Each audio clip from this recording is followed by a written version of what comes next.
Smart city અમદાવાદના road રસ્તાઓ હવે ભગવાન ભરોસે જોવા મળી રહ્યા છે અને તમારા માથે યમરાજ ફરતો હોય તેવી સ્થિતિનું પણ નિર્માણ થયું છે.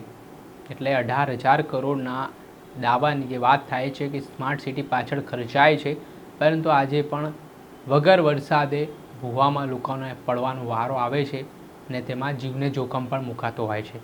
ફરી એકવાર અમદાવાદ મ્યુનિસિપલ કોર્પોરેશનની ઘોર બેદરકારી સામે આવી છે, જેમાં વાહન વ્યવહાર માટે સતત ધમધમતા રોડ પર અચાનક ભૂવો પડ્યો અને સ્કૂટર ચાલક ભૂવામાં ખાબક્યો.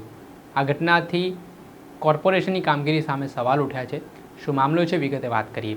વૈષ્ણવજન તો તેને કહીએ જે પીડ પરાઈ જાનાને રે. દર્શક મિત્રો, નવજીવન ન્યૂઝમાં આપનું સ્વાગત છે. હું છું ફૈઝાન. વાત કરીએ તો અમદાવાદ મ્યુનિસિપલ કોર્પોરેશન જેવો દાવો કરે છે સ્માર્ટ સિટી અમદાવાદના ને અમદાવાદની સુરત બદલવામાં 18,000 કરોડ રૂપિયાનો ખર્ચ પણ આ વખતે બજેટમાં જોગવાઈ કરવામાં આવી છે, જેમાં અલગ અલગ પ્રોજેક્ટો થકી નવીનીકરણ કરવામાં આવતા હોય છે. પણ આજે પણ અમદાવાદમાં કેટલાક વિસ્તારો એવા છે કે જ્યાં રોડ રસ્તાની પ્રાથમિક સુવિધાઓથી લોકો વંચિત છે ને કેટલીક જગ્યાએ લાલિયાવાડી અને જે રીતે કામગીરી થઈ રહી છે, લબાડ કામગીરી પણ કહી શકાય, તેને લઈને સવાલો પણ ઉઠ્યા છે.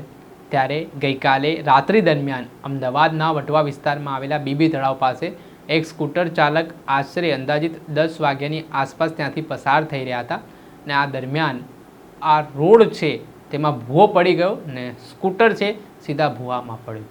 આ ઘટનાના કારણે હવે અમદાવાદ મ્યુનિસિપલ કોર્પોરેશનના એન્જિનિયર વિભાગની કામગીરી સામે સવાલ ઉઠી રહ્યા છે, કેમ કે લાખો રૂપિયાનો પગાર આ બેઠેલા એન્જિનિયર વિભાગના અધિકારીઓ લે છે, પણ આજે અમદાવાદ શહેરના સ્થાનિક લોકોને, શહેરીજનોને આજે રોડ પર ચાલવું પણ મુશ્કેલ બન્યો હોય ને આવી રીતે જે પરિસ્થિતિ નિર્માણ પામે. આમ તો સામાન્ય રીતે અમદાવાદ વરસાદમાં ભૂવા નગરી બની જતી હોય છે અને અમદાવાદનો નાતો ભૂવાઓથી ઘણો જૂનો હોય તેવું કહેવાય છે. અલગ અલગ પોશ વિસ્તાર હોય કે પછી અમદાવાદ પૂર્વના વિસ્તારો હોય ત્યાં ભૂવા પડવાની ઘટના સાવ સામાન્ય થાય છે. પણ આ તો વગર વરસાદે હાલ ઉનાળું ચાલી રહ્યું છે, ગરમીનો જબરજસ્ત પ્રકોપ જોવા મળી રહ્યો છે ને આવી સ્થિતિમાં જો રોડ બેસી જતા હોય તો અમદાવાદ મ્યુનિસિપલ કોર્પોરેશન માટે આ શરમજનક બાબત મનાય છે ને કરોડો રૂપિયાનો જે ખર્ચો થઈ રહ્યો છે તો કોણ આમાં લાલિયાવાડી કરી રહ્યો છે ને આવા અધિકારી જે આમાં જવાબદાર છે અને કોન્ટ્રાક્ટરો છે તેમની સામે શું પગલાં લેવાય છે તે જોવું રહ્યું. જો કે જે ભૂવામાં સ્કૂટર પડી ગયું તેમાં તાત્કાલિક ફાયર વિભાગને જાણ કરવામાં આવતા ફાયર વિભાગની ટીમ ઘટના સ્થળે પહોંચી હતી.